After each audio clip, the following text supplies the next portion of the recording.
So I said that I wasn't going to cover the Charlie Kirk Memorial. I told my family, I said, you know what? I'm going to set this one out because I know what it's going to be, and I don't even want to give it any coverage. I don't even want to talk about it because all it's going to be is one big, giant political pep rally and one big, massive episode in gaslighting us into believing that this dude was some sort of a hero, and I'm really tired of talking about him. So I had planned to not bring this one up and just completely set this one out. I might have did a video talking about spam and how much I love to put it in macaroni and cheese.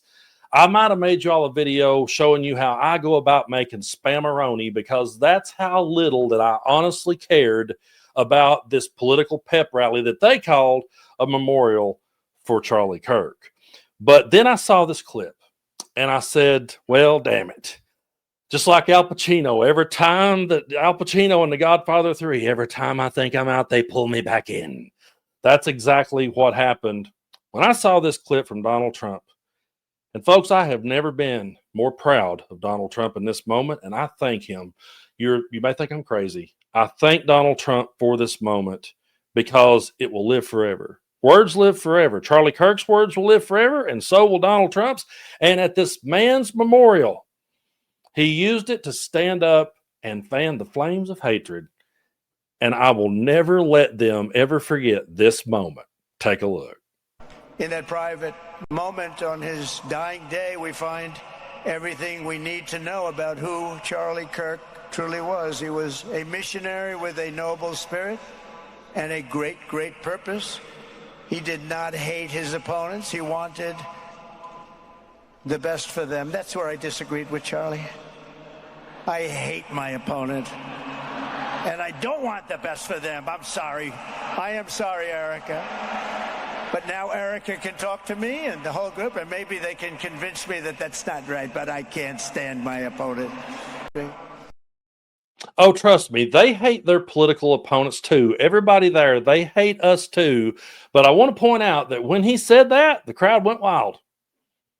They were at a memorial for a man who they have actually had the audacity to say would have been the 13th disciple if he'd have lived during the times of Jesus. They have put his head next to Jesus. They probably put his head on Jesus. They have showed us AI images of him running to meet Jesus. And at what was supposed to be a memorial for him, the president of the United States stands up in that moment and says, where I disagreed with him was I hate my political opponents. And the crowd cheered. The crowd cheered.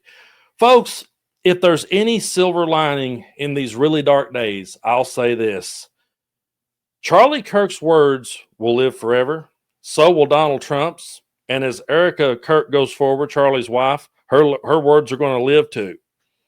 And they will have to defend them. There will come debates one day, if we get to have them in this country, where they will stand a Democratic candidate up, and it better not be Hakeem Jeffries because he has no balls, and I'll talk about that in a minute. But there will be a Democrat who will stand up next to a Republican and say, these were your words in this moment that was a national tragedy, in this moment that should have never happened. In this moment where a man lost his life, you all used it to turn it into a political pep rally. You all used it as a place to take your hatred to the stage and further and drive division even more.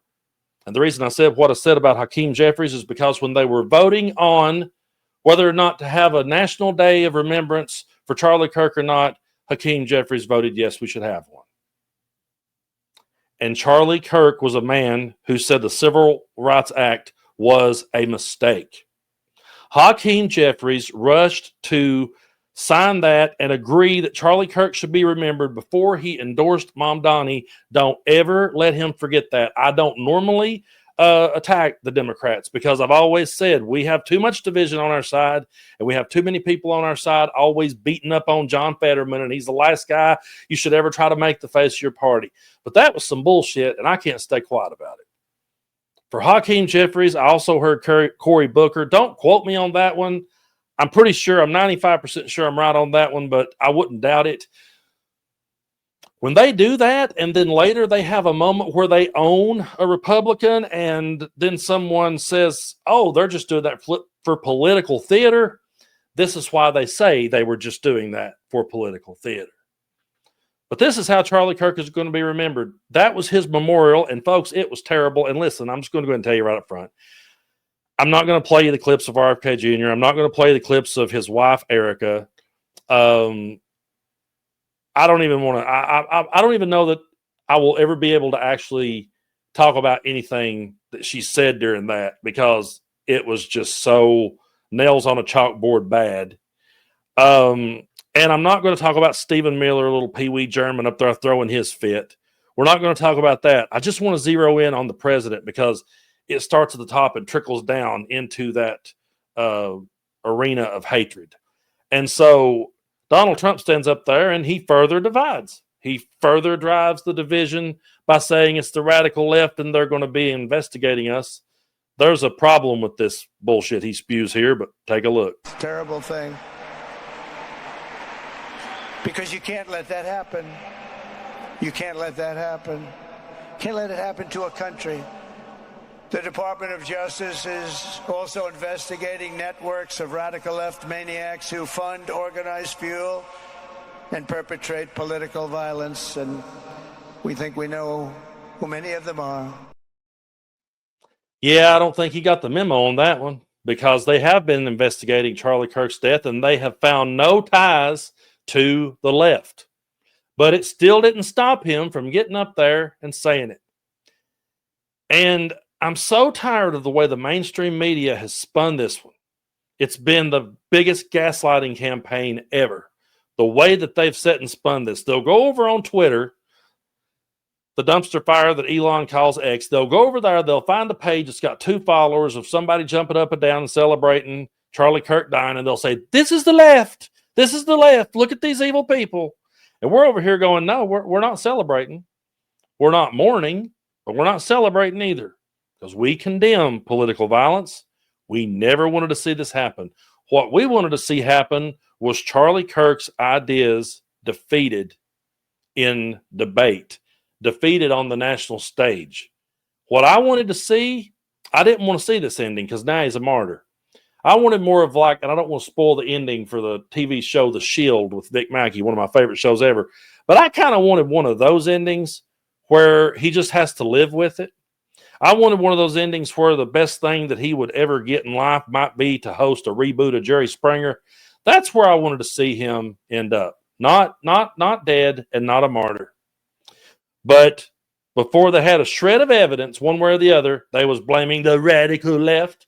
And even when his own DOJ and FBI and everybody that's working under him goes, there's no ties to the left, sir, he still uses that memorial to go on stage and say that, because that's the type of leader that we have.